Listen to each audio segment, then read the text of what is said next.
নতুন বছরের শুরুটা যদি সোনাঝরা রোদে আর ঐতিহ্যের ছোঁয়ায়, তবেই তিনটে জমে ক্ষীর। পয়লা বৈশাখের এই দিনে আমাদের আমন্ত্রণ জানিয়েছিল মিনা জুয়েলারি। পয়লা বৈশাখ মানে নতুন জামা, মিষ্টি মুখ আর প্রিয়জনদের সাথে সময় কাটানো। এবার আমাদের নববর্ষের আনন্দ আরও বাড়িয়ে দিয়েছিল মিনা জুয়েলারি। তাদের সাদর আমন্ত্রণে আমরা পৌঁছে গিয়েছিলাম ঐতিহ্যের এক আঙিনা।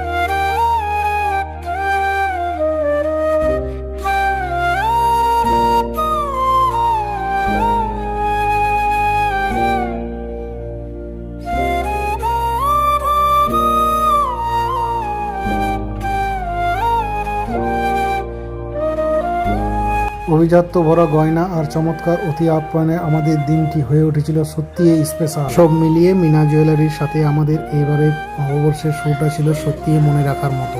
আপনাদের ভালোবাসা আর আপ্যায়নে আমাদের দিনটি আরও উজ্জ্বল হয়ে উঠেছিল। ধন্যবাদ।